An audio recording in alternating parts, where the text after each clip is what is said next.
4장 우리 1절로 4절까지 말씀을 합독으로 봉독하겠습니다. 오늘 말씀이 길지 않기 때문에요, 힘을 내어서 한번 같이 합독해 보겠습니다. 구약 성경 1055쪽가량에 있습니다. 예레미야 4장 1절부터 4절까지입니다. 여호와께서 이르시되, 시작. 여호와께서 이르시되, 이스라엘아, 내가 돌아오려거든 내게로 돌아오라. 내가 만일 나의 목전에서 가증한 것을 버리고 내가 흔들리지 아니하며 진실과 정의와 공의로 여호와의 삶을 두고 맹세하면 나라들이 나로 말미암아 스스로 복을 빌며 나로 말미암아 자랑하리라. 여호와께서 유다와 예루살렘 사람에게 이와 같이 이르노라. 너희 묵은 땅을 갈고 가시덤불에 파종하지 말라. 유다인과 예루살렘 주민들아, 너희는 스스로 할 일을 행하여 너희 마음 가죽을 베고 나 여호와께 속하라. 그리하지 아니하면 너희 악행으로 말미암아 나의 분노가 불같이 일어나 사르리니 그것을 끌 자가 없으리다. 아멘. 말씀과 예배를 위해 기도하겠습니다. 살아계신 하나님 아버지, 오늘도 예배 가운데 불러주시고 초대해 주셔서 감사드립니다. 하나님, 이 말씀이 나의 귀를 또 울리고 나의 심령을 깨닫게 하셔서 주님 말씀이 나의 말씀이 되고 주님 말씀이 우리의 말씀이 되어서 하나님 부르신 우리 각 사람이나 공동체 교회로 부르신 우리 몸된 교회나 다 주님 뜻 안에서 살아가는 저희들 모두가 될 수 있도록 축복하여 주옵소서. 예배 시종을 주님께 의탁할 때 귀하신 우리 주 예수님 이름으로 기도하옵나이다. 아멘. 예, 자리에 앉으시겠습니다. 오늘 읽은 말씀 예레미야 4장을 본문으로 해서 씨앗을 뿌리기 전에 라는 제목으로 하나님 말씀 나누겠습니다. 자, 하나님의 황금률, 우리 구약 성경의 황금률, 그리고 신약 성경의 황금률, 그러니 모든 성경의 황금률은 아주 간단합니다. 마태복음 7장 12절에 나와 있습니다. 우리 주님께서 구약의 모든 말씀을 두 가지 말씀으로 정리했잖아요. 가장 큰 계명 두 가지. 하나는 하나님을 사랑하는 것이고, 두 번째는 내 이웃을 내 몸과 같이 사랑하는 것이다. 근데 그 두 가지를 이 황금률 한 말씀으로 다시 정리할 수도 있습니다. 이 황금률은 뭐냐면, 내가 대접받고자 하는 대로 남을 대접하라는 것입니다. 자, 내가 헤아림을 받고자 하는 대로 다른 사람을 헤아리라. 하나님께도 똑같이 말씀드릴 수 있습니다. 하나님께 대접받고자 하는 대로 하나님을 대접하라. 하나님께 헤아림 받고자 하는 대로 하나님을 헤아리라. 그러니 이 구약의 황금률은 신약의 황금률일 뿐만 아니라 하나님의 황금률입니다. 어떻게 보면 굉장히 아주 간단한 말이죠. 복잡한 철학도 없고 엄청난 무슨 심오한 논리도 없습니다. 아주 짧고 간단하고 명확한 말이에요. 아주 직관적으로 이해되는 말입니다. 이 말 한 말씀에 하나님의 뜻이 다 있어요. 어찌 보면 기타 다른 종교에서도 또 이런 얘기 합니다. 불교에서 하는 얘기예요. 이슬람교도 하는 얘기입니다. 세상의 고등 종교에서 다 하는 이야기예요. 근데 그거 다 하는 이야기지만 이 한 말씀을 실행하고 사느냐, 어떤 도움을 입어서 이 말씀을 지키고 사느냐, 누구를 주인으로 삼아서 과연 그 힘을 얻어서 이 말씀대로 사느냐, 그것이 다를 뿐인 것입니다. 여러분, 지난 한 주간도 운전하시면서 횡단보도를 무수히 지나셨나요? 횡단보도 앞에 여러 번 멈추셨나요? 그리고 파란불이 되었을 때 지나가셨나요? 그 간단한 규칙을 지키셨습니까? 지키셨죠? 간단한 규칙입니다. 다 알고 있는 내용이죠. 복잡한 내용이 없습니다. 거기 엄청난 꼬아놓은 문제도 아니에요. 수능 시험은 꼬아놓아서 낸다고 하지만 우리 삶의 여러 가지 규칙들은 꼬아서 낸 게 전혀 없습니다. 그냥 곧이곧대로예요. 빨간불이면 서고, 노란불이면 움찔하고, 파란불이면 지나가고. 자, 이거 내가 다 안다. 여러분과 저도 다 안다는 것입니다. 이 다 알기 때문에 오늘 내가 횡단보도 앞에서 다 아는데 뭐 하고 그냥 지나가도 되는가요? 빨간불인데 그냥 확 지나가도 됩니까? 가끔 지나가죠. 솔직히 합시다. 분초를 다툴 때, 차를 지금 2분 뒤에 타야 되는데, 3분 전에 도착해야 되는데, 그럴 때는, 제가 지금 뭔 얘기를 하는 거예요? 그래도 지나가면 안 되지, 여러분. 그러나 가끔 뭐 그럴 수도 있다, 이런 얘기 있죠. 성경 말씀도 마찬가지입니다. 여러분과 제가 예배를 한두 번 드리는 게 아니죠. 우리가 말씀을 한두 번 읽는 게 아니잖아요. 이거 말씀 다 알아.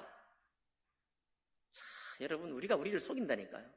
내가 이 말씀 다 안다고 지키느냐가 문제인 것입니다. 아는 게 문제가 아니에요. 목사님 말씀 들어보니까 이 말씀이 저 말씀이고 그 말씀이 이 말씀이네. 그게 중요한 게 아닙니다, 여러분. 그래, 여러분 그냥 안 지키고 지나가면요, 뒤에 오던 차, 앞에 가던 차가, 아이고, 저 인간 저거. 이런 말 듣겠어, 안 듣겠어요? 여러분들 그런 말 해요, 안 해요?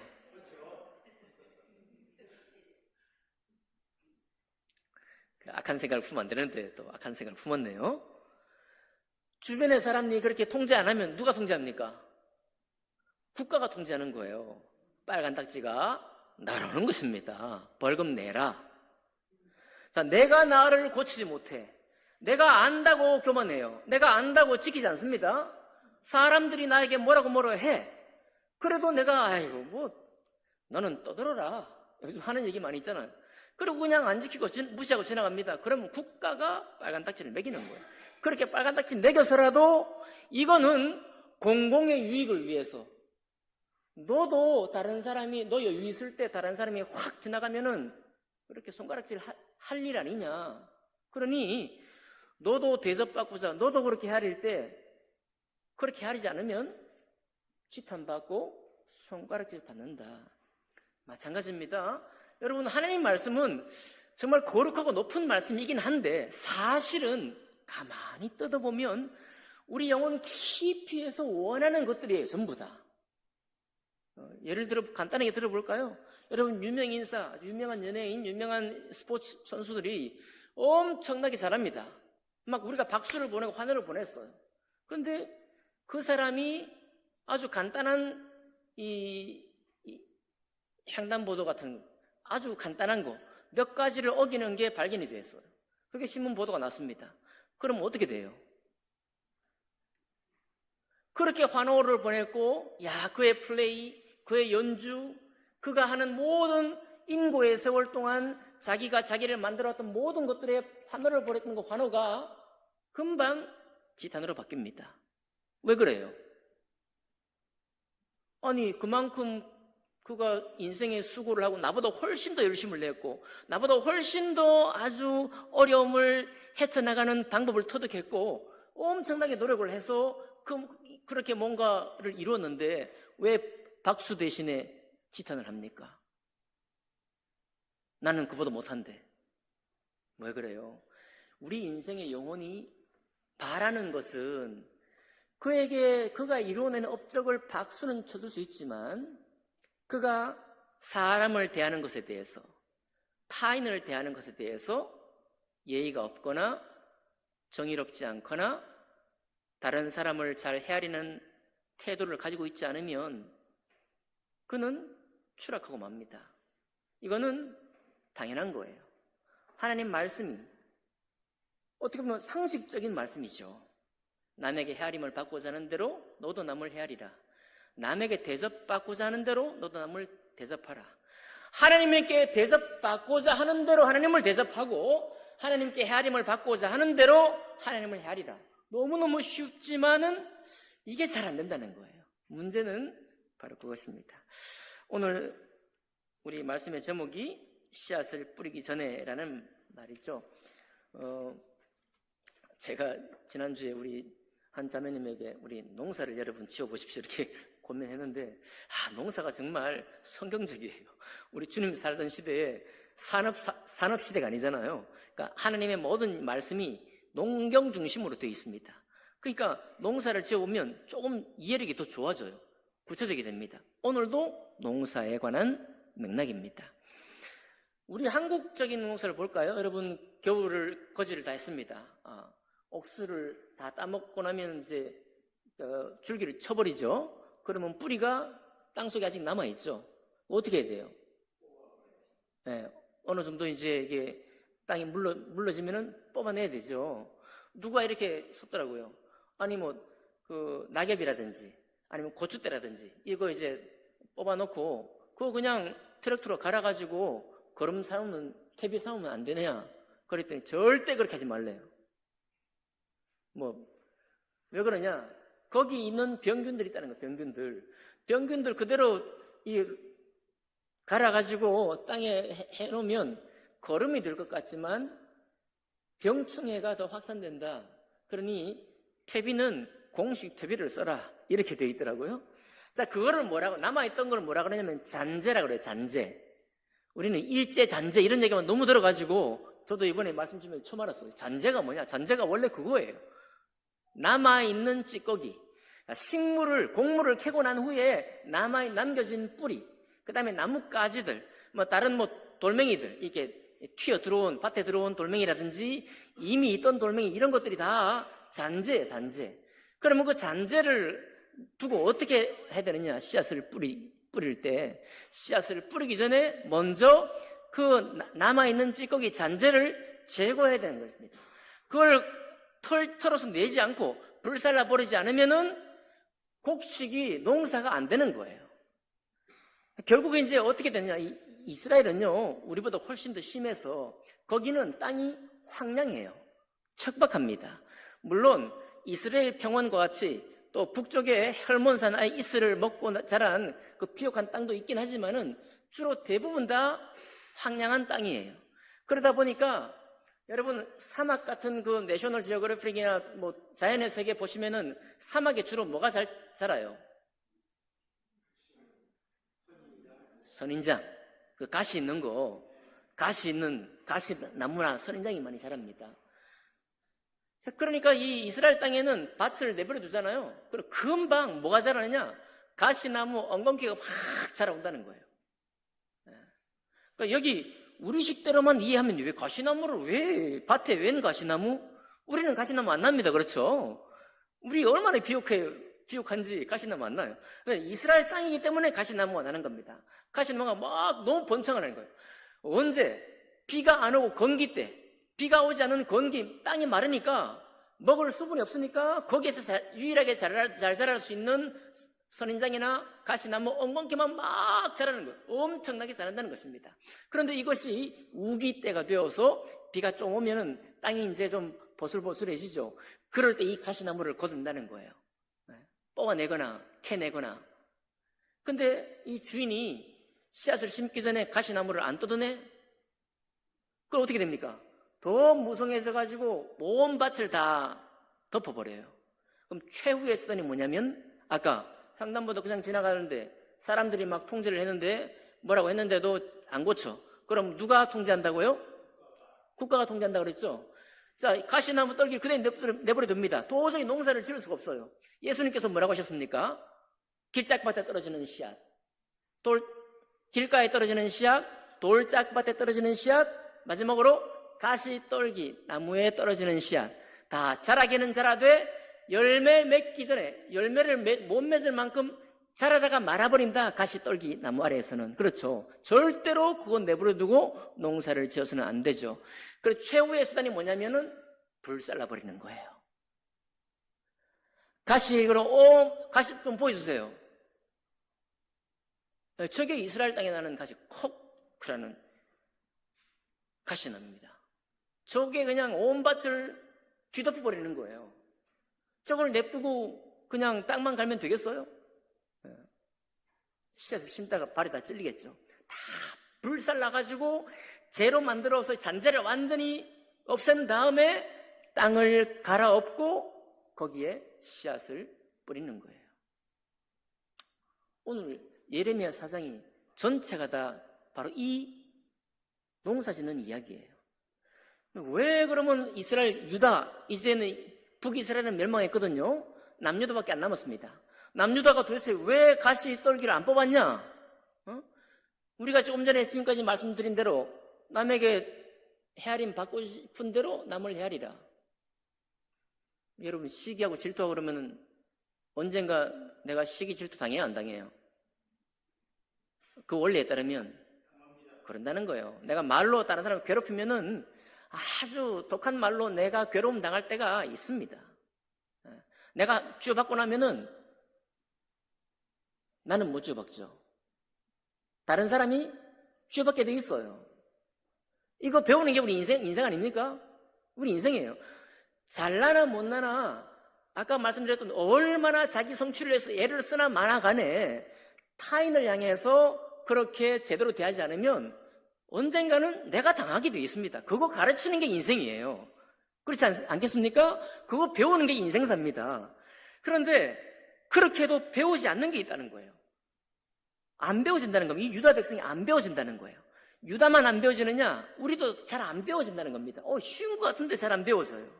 무엇이 도대체 우리를 그렇게 못 배우게 하느냐? 결국 유다는요, 여러분, 이거는 그냥 한 사람의 개인의 인격에 관한 말씀을 넘어선 것입니다. 이 하나님 말씀은요, 한 국가 전체 차원에서 하는 얘기예요. 도대체 유다가 무슨 일을 했길래 하나님이 그렇게 막 가시나무 불살라듯이 전부 다 불살라버리는 심판 가운데로 저들을 이끌어내느냐. 유다는요, 하나님의 택한 백성이었지만 북이스라엘 멸망하는 것을 보고도 유다 사람들은 정신 차리지 않았습니다. 뭘 했느냐? 우상숭배 계속했습니다. 하나님이 우리에게 부탁하시는 말씀은 너무 분명한데 사실 우리가 귀담아 잘 듣지 않고 또 귀담아 들으면 마음이 괴로운 말씀들이 많죠. 세상의 염려와 재물의 유혹이 말씀을 막아 결실하지 못하게 하니, 자, 세상의 염려와 재물의 유혹이 우리 속에 늘 있잖아요. 응? 세상의 염려. 여러분, 염려 좀 하지 맙시다. 영어에 이런 표현, get out of your system. 너의 시스템을 제거하라 이 말이에요. 염려 안 한다는 게 뭐냐면 너희가 염려하도록 되어 있는 너의 뇌의 시스템을 제거하라, 던져버리라 이 말이에요. 그게 바로 염려하지 않는 방법이라는 것입니다. 내가 그냥 한두 가지 염려 안 하는 게 아니라 너 왜 염려하냐 이거예요. 염려한다고 키가 안 자라고 아무것도 안 될 건데 항상 염려하도록 되어 있는 우리의 방향, 우리 생각의 시스템 자체를 통째로 버려버려라.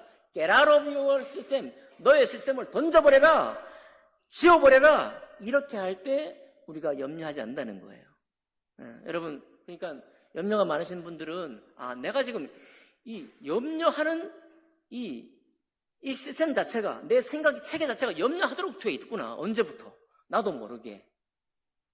거기서 내가 이거 한 번, 두 가지 염려 안 한다고 염려가 내게서 떠나는 게 아닙니다. 염려하지 말라고 하신 주님을 믿으셔야 돼요. 어차피 여러분과 내가 밤새 염려해도 올 일은 오고 안 될 일은 안 되고 될 일은 되어 갑니다. 나의 수고가 열매를 맺게 되어 있기도 하고 맺게 되어 있지 않게 되어 있기도 하는 거죠. 여러분, 우리 염려하지 맙시다. 그런데 염려를 자꾸 한다는 거예요. 여러분, 우리 하나님을 향한 믿음이 내 속에 자리 잡지 않는 한은 내가 원래 시스템 자체가 그렇구나라고 이게 바로 죄구나 하고 죄를 탁 고백하고 평강을 주신 주님이 나의 주가 되지 않고는 이 염려로부터 헤어나기가 어렵다. 근데 그 염려가 바로 무엇을 만드는가 하면 주님 믿지 않는 염려가 우상숭배를 만들어요. 주님 믿지 않을 때 다른 것들을 계속 신뢰하려고 애를 씁니다. 바알신도 섬기고 1월 성신도 섬기고 자녀를 몰렉신에게 불 가운데 지나가기도 하고 자녀까지 제물로 드려야만 내 안에 복이 오겠다. 내 인생에 올 수도 있었을 액이 떨어져 나가겠다라고 이렇게나 철저하고 집요하게 우리 자신의 복에 우리가 헌신되어 있어요. 사람은 나의 지복에 헌신되어 있기 때문에 무슨 수를 써서라도 복음 받고 액은 내 곁에 오지 못하도록 하게 되어 있습니다. 그게 우상숭배예요. 근데 무엇이 없으면 더 그런다고요? 하나님의 주시는 평강, 주님을 내가 믿는 믿음 안에 좌정, 그분 앞에 내가 좌정하는 마음이 없이는 이것이 너무 집요하게 작동하기 때문에 거기로부터는 염려로부터 벗어날 수 없고 우상 숭배를 벗어날 수 없다는 것입니다. 두 번째는 그냥 신앙적인 문제만 있지 않았습니다. 가난한 사람과 약자를 착취했어요. 제가 언제도 말씀드렸습니다. 희한하게도 선진국이도 부유한 국가가 될수록 양극화는 더 심해지고 가난한 자는 더욱 업신여겨집니다. 이거 희한한 일이죠. 선진국이 되면 문화 수준도 높아가는 것인데 높아가리라고 생각하지만은 그러나 높은 수준을 누리고자 하는 그런 문화가 훨씬 더 강해지고 전면화되기 때문에 그 수준에 이르지 못하는 사람을 훨씬 더 독하게 짓밟게 되어 있는 것입니다. 이때는 요시야 왕 때라 다시 유다 민족이 중흥을 이루고 또 경제적으로 왕성하려고 하던 때입니다. 그런데 우리 주님께서 저들을 뭐라고 했습니까? 고아와 나그네와 과부와 또 객을, 나그네를 업신여기지 말라 했지만은 오히려 저들이 가지고 있는 것조차 빼앗아 가려고 하고 부자인데도 불구하고 가져가려고 하고 하는 겁니다. 여러분, 그러면 주변에 괜찮은 사람들이 뭐라고 지탄할 거예요. 그래도 안 듣습니다. 우리 특성상. 자, 안 들을 때 누가 개입해요? 이번에는 국가가 개입하지 않습니다. 예, 국가는 개입하지 않아요. 그런 문제에 아주 대단하게 개입하는 국가는 거의 없습니다. 누가 개입하시느냐? 하나님이 개입하시는 거예요. 왜냐하면 하나님을 섬기는 그 중심이 이웃을 섬기는 일에 있기 때문이에요. 얼마나 우리 주님께서 그 마음에 있으면은 야, 너 예배하려고 그냥 나오지 마. 씨 뿌릴 때도 가시 덤불을 다 제거하기 전에는 씨 뿌리지 말라고 하는 것처럼 너 예배하러 그냥 나오지 마. 뭐라고 합니까? 혹시 형제와 다투어서 화목하지 못한 일이 있거든 뭐부터 먼저 하라고 그랬어요? 형제와 화목부터 먼저 하고 가서 화해부터 먼저 하고 와서 예배하라고 했잖아요. 그만큼 그 우선순위가 어디 있는 거예요? 하나님의 우선순위가 우리의 이웃에 있다는 겁니다. 믿으셔요, 안 믿으셔요? 하나님 말씀이 그렇다고 여러분 신이나 신가요? 하지 않는 신가요? 그렇게 되어 있어요. 그러니까 어떻게 보면 우리가 하나님을 잘 믿는다는 것이 하나님을 헤아린다는 것이 그 중심에 무엇이 있는가 하면 이웃을 헤아리는 데 있다는 겁니다. 자, 국가가 통치하지 않습니다. 국가가 통치하지 않아요. 여러분 보수나 진보나 도찐 개찐이라고 그러잖아요. 여러분 진보라고 해도 한계가 있는 거예요. 정치는요 힘의 움직임이기 때문에 다 못합니다. 할 수도 없고. 그럴 때 누가 일하시는가 하면 하나님이 일하신다 이 말입니다. 그게 오늘 예레미야 4장에 우리 주님이 일하시는 방법이에요. 유대는 또 뭐 했습니까? 사법정의가 붕괴되어 버렸어요. 자, 여러분 구약에 항상 반복되는 게 있습니다. 재판장들이 뇌물을 받아 재판을 굽어지게 한다. 그럼 뇌물은 누가 주겠어요? 뇌물은 누가 줍니까? 돈이 있는 사람이 주는 거죠. 돈이 있는 사람이 주는 겁니다. 뇌물 줄 돈도 없는데 어떻게 뇌물을 줘요? 네, 뇌물을 주는 겁니다. 그러니까 이번에 피파 축구 월드컵 보셨나요? 거기 어떤 심판 브라질 축구인가 아르헨티나 축구 하면서 누가 심판이 봐줬네 안 봐줬네 트럼프가 피파 회장에게 전화를 했네 만에 그런 기사 보셨죠? 그래서 우리도 전화할 걸 이렇게 감독이 농담했다고 하는데 이런 게 없을 수는 없겠죠. 그죠? 사람 사는 세상에 그런 게 또 있어야 재밌지. 자, 어쨌든 그게 없을 수가 없습니다. 자, 그런 것이 있다 보니까 이것이 체제가 바뀌거나 무슨 대통령이 바뀌어도 이것이 없어지지 않는 거예요. 그래서 재판장도 재판을 그렇게 하고 선지자도 예언을 하는데 돈 받고 예언을 하는 거예요. 그래야 안 그래요? 돈 받고 예언하는 것입니다. 이것이 유대 땅에 가득한 거예요. 그러니까 여러분, 하나님이 나설 때, 하나님이 일하실 때는 그냥 여러분과 제가 개인적으로 내가 뭐 어떻게 뭘 이런 정도가 아니에요. 개인적인 부패가 국가 차원으로 올라갑니다. 자, 나의 부패가 교회 차원으로 올라가요. 우리가 잘 신경 쓰지 않고 헤아리지 않는 것, 이런 것들이 있을 때 하나님이 일하시는 겁니다. 그 일하심이 오늘 유다에 임한 거예요. 그리고 또 도덕적으로 엄청나게 타락해가지고요, 있는 사람들이 또 이웃의 아내를 탐해요. 여기 나와 있습니다. 예레미야 5장에. 그러니까 이 사회가 너무 찬란한데 누리는 사람의 그 누림의 종류도 너무 다양해져서 어린 마음에 나도 나중에 저런 삶을 살아야지 하고 꿈꾸는 그런 시대에 사는데도 불구하고 이 사회가 어떤 사회냐? 하나님 보시기에 끔찍한 사회가 된 거예요. 그랬을 때 우리 주님께서 사실은 첫 번째 우리에게 명하시는 게 뭐냐면 내 마음에 자란 가시나무, 그 잔재, 너가 베고 남은 그거, 내년에 농사를 망칠 수 있는 바로 그거 제하라. 그런 다음에 내 땅, 건기에 마른 땅에 딱딱해진 그 땅을 비가 잠깐 우리에 들어왔을 때 쟁기로 갈아 엎어라 라고 주님 말씀하는 겁니다. 이거를 우리에게 책임을 주신 거예요. 우리에게 잔재를, 남은 찌꺼기들을 제거하고 그런 후에 땅이 조금 잠깐 물러지면은 그 땅을 쟁기로 갈아 엎어라는 것입니다. 근데 이렇게 권면했는데 유다 백성이 했을까 안 했을까요? 안다. 내가 뻔히 안다. 안 했어요. 안 하니까 주님께서 뭐라고 하시는가 하면 마지막 수단이 뭐 남았죠? 자, 가시나무도 제거하지 않고 그리고 막 씨앗을 심으려고 그래요. 불살라버리는 것입니다. 온 밭을 다 불살라버리는 거예요. 그렇게 불사르지 않고는 내년 농사는 망한 것이고 씨앗이 창고에 가득하여도 그 씨앗을 아무리 뿌려도 열매를 거둘 수가 없는 상태이기 때문에, 그러니까 여러분, 우리 주님의 심판은 우리를 위해서 하는 심판이에요. 우리를 살리려고, 우리가 하는 모든 수고의 열매를, 온전한 열매를 맺게 하려고 우리를 아프게 하시는 거예요. 예레미야가 얼마나 아프냐? 이 하나님 말씀을, 이 유대 사람들이 이 자기 죄를 회개하고 주님께 돌아오지 않는 것이 너무 분명하고, 그것만 분명한 게 아니라 그 돌아오지 않았을 때 주님께서 하실 불태움의 불사름의 심판이 너무 분명한데, 그 불사르는 장면이 예레미야의 눈앞에 어른거리는 것입니다.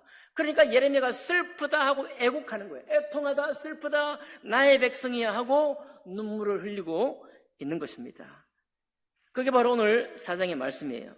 그런데 만약에 이와 같이 얘기했던 이 많은 죄들로부터 진실을 회복하고 정의를 회복하고 공의를 회복하는 쪽으로 주님 앞으로 돌아온다면 너에게 큰 복이 있을 것이다. 어떤 복이 있을 것이냐? 2절 봅니다. 2절. 나라들이, 주변의 이방 나라들이 바로 주님으로 말미암아 스스로 너희에게 복을 빌 것이다. 너희는 안 되면 안 돼. 너희들은 안 될 수가 없어. 오히려 하나님의 백성이 아닌 이방 백성들이 하나님의 백성이라고 하는 유대인들을 축복할 거라는 거예요. 그러겠죠. 우리도 정말 선하고 정말 이웃을 위할 줄 알고 돌아보는 사람, 때로는 내 주머니가 지폐는 별로 없고 동전 딸랑딸랑 거리는데도 불구하고 그 주머니를 열어서 도와주려고 한다면 단지 그것이 미담을 넘어서서 우리가 뭐라고 생각합니까? 그를 향해서 하나님, 저분은 복 받아야 돼요. 아멘입니까? 아멘. 저분이 복 안 받으면 누가 복 받습니까? 라고 그런 말을 듣는다는 거예요. 그러니까 우리 주님께서 전도할 때도 말했잖아요. 너희는 전도할 때 그냥 전도하지 말고 평안을 빌어라. 하나님의 평안이 이 집에 있기를 원합니다 라고 빌으라고 그랬잖아요. 그런데 그 말을 받으면은 내가 빈 축복의 평안이 받은 그의 것이 될 것이고, 그가 받지 않으면 누구게 된다고요? 그 복을, 평안을 빈 사람의 것이 된다라고 했잖아요. 오히려 우리가 그렇게 주님 말씀께로 돌아오면 사람들이, 우리를 아는 사람들이 내가 비록 없고 가진 것이 적고 아는 것이 부족하고 조금 그래도 사람들로부터 복을, 평안을 빌게 되겠고, 내가 하나님께로부터, 보시는 주님께로부터 그 복을 받게 된다는 것입니다.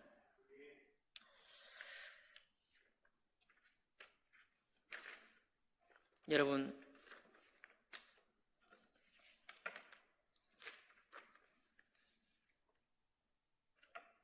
주님은요, 우리는 뛰어난 사람들의 그 튼튼한 몸, 잘 갖추어진 기술, 그 모든 것을 통해서 일가를 이룬 사람에게 환호를 보냅니다. 우리 하나님도 잘했다고 하긴 하실 겁니다. 그런데 시편 147편 10절 11절에 우리 주님께서 뭐라고 말씀하시는가 한번 들어보십시오. 여호와는 말에 힘이 세다 하여 기뻐하지 않는다. 말에 힘을 세게 만드신 분 우리 하나님이시잖아요. 그죠? 그러니까 말에 힘이 세고 그 말이 자기 사력을 다해가지고 자기를 발휘하는 것은 기쁘고 즐거운 일입니다. 누가 봐도. 맞죠? 근데 하나님은, 우리는 기뻐하고 우리는 야, 저 말을 사고 싶다, 저 말을 타고 싶다, 막 세상사에 많은 일들이 만들어지겠지만 우리 주님은 흐뭇하게 보시겠지만 그 말에 힘센 것을 보고 기뻐하지는 않는다 라고 말씀하셨어요. 또 사람의 다리가 억세다 하여 기뻐하지 않는다 말했습니다. 사람의 다리, 야, 어제 제가 오랜만에 축구를 했는데 갑자기 친구들이 허벅지를 만지기 시작하는 몇몇 친구가 제 허벅지 말고요. 한 친구 허벅지를 만졌는데 단단한 거예요. 얘는 축구만 한 게 아니고 마라톤도 한 거예요. 10km 마라톤. 그리고 복싱도 합니다. 숭실대학교 교수예요. 근데 또 걸그룹을 너무 좋아해. 신기합니다. 어쨌든 막 너무 단단한 거예요. 얼마나 이 운동을 했는지. 자, 사람의 다리가 억세다 하여 기뻐하지 않는다. 아니, 그 다리 하나 만들기 위해서 얼마나 많은 시간에 애를 썼는데 우리에게 탄성이 나오잖아요. 야, 너 진짜 수고했다. 어떻게 그 하기 싫은 운동을 열심히 했냐. 막 이렇게 우리 높입니다. 박수 쳐주고. 그렇죠? 근데 하나님은 뭐라고 하십니까? 잘했다 이거예요. 잘했지만 하나님이 사람의 다리가 억세다고 해서 하나님 기뻐하는 건 아니야. 그건 좋은 거지만 우리가 이 땅에 살면서 준비해서 각자 나름대로 원하는 대로 해서 이룰 것이지만 그게 하나님 기뻐하시는 건 아니야.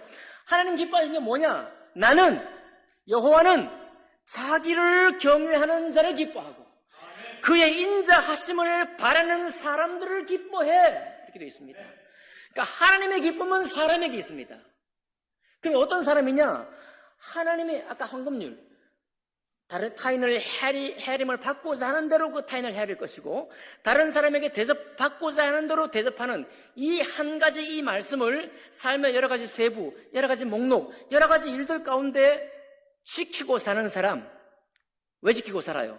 하나님이 계시다는 것을 알기 때문에, 하나님이 이 세상의 주인이라는 것을 알기 때문에, 우리 주님의 말씀이 선하시다는 것을 알기 때문에, 그리고 우리 영혼 깊숙이도 우리도 하나님의 이 말씀을 지켜 따르는 사람들을 볼 때 우리도 탄성이 나오고 참으로 내 영혼이 바라던 사람이구나 이렇게 우리도 알기 때문에 그저 헛개비 쫓듯이 웬만한 박수소리, 웬만한 탄성, 웬만한 환호 그거 가운데 우리의 인생을 내어 맡기지 않는 것입니다.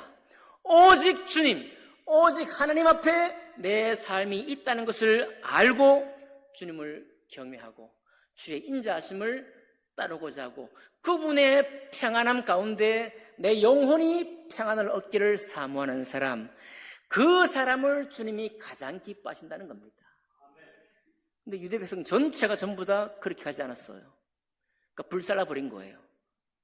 당신의 이름을 둔 하나님의 성전마저도 불살라버렸습니다. 하나님 돌이키지 않고 그냥 불살라버렸어요. 당신의 이름이 불살라지는 것과 똑같은 모습일 텐데도 불구하고 당신의 이름을 둔 성전을 불사르고 당신의 이름으로 일컬음 받은 백성을 아주 형편없이 만들었습니다. 그만큼 심판은 무서울 게 아니라 하나님의 말씀이 뜻을 이루시는데 그만큼의 심중이 있다.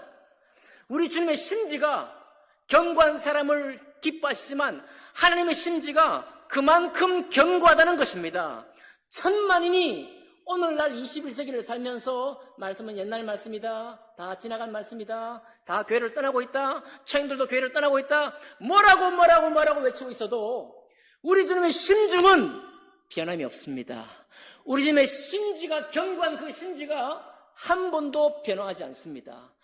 그리고 여러분과 저의 영혼 깊숙이 원하는 사람을 향한 기대조차도 변한 적이 없어요.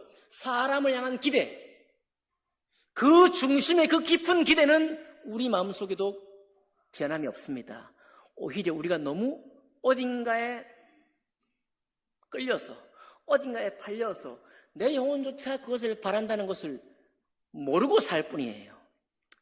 여러분, 우리 그렇게 하시면 안 되겠습니다. 그렇죠? 하나님께로 돌아오되 중심으로 주님께 돌아와야 합니다.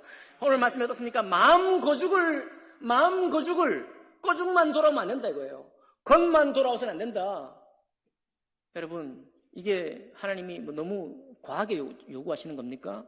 우리가 할 수 없는 말씀을 요청하시는 거예요? 그렇지 않습니다. 너의 마음 중심이 그대로 있으면 염려만 가득할 거야. 그대로 있으면 헛개비 쫓아갈 거야. 그대로 있으면 환호하는 소리만 듣기 원하고 하나님의 중심 앞에 주님이 기뻐하시는 사람이 되고자 하는 마음은 없을 거야. 우리에게 알려주는 거예요. 불살아버릴 수 있어. 내 인생이 불살아질 수 있어 라고 말하고 있는 것입니다. 그렇게 하지 말고 온전히 주님께 나와 회개하고 주님 영접하고 다시 영접하고 주님 말씀을 지키되 매일 지키는 횡단보도선을 지키듯이 하나님 말씀은 오늘도 지키려고 하고 내일도 그 말씀 앞에 서려고 하고 이것이 우리의 신앙입니다. 여러분, 횡단보도 지금까지 한 20년 지키셨나요? 앞으로 한 50년 지킵니까? 지겹지 않습니까? 그만큼 지켰으면 이제 안 지켜도 되는 거 아니에요? 그냥 지나가 버려 그냥. 그렇지 않습니다. 왜 그 말씀이고 저 말씀이 그 말씀인데 왜 자꾸 내가 그 말씀 들어야 돼요? 듣는 게 중요한 게 아닙니다. 그 순간 그 현장에서 그 말씀이 내 안에서 나와야 돼요. 그 말씀을 따라 내가 사는 것이 중요합니다. 우리 주님은 우리를 7번씩 70번씩이라도 용서하시는 분이기 때문에 내가 못 지켰다고 장탄식을 하고 나를 너무 자책할 필요가 없습니다. 주님은 우리를 막 죄책에 빠져가지고 신음하는 모습을 원하시는 것이 아니라 잘못했으면 잘못했습니다 딱 하고 돌아서는 것을 주님 원하십니다. 우리에게는 1000만 번의 10,000번의 기회가 우리에게 항상 주어져 있어요. 그러니 주님 말씀 앞에서는 주님이 오늘도 여러분과 저를 초대한다는 사실을 통해서 감사하고 기뻐합시다. 주께 나아가시는 여러분과 제가 되기를 주님 이름으로 축복합니다. 기도하겠습니다.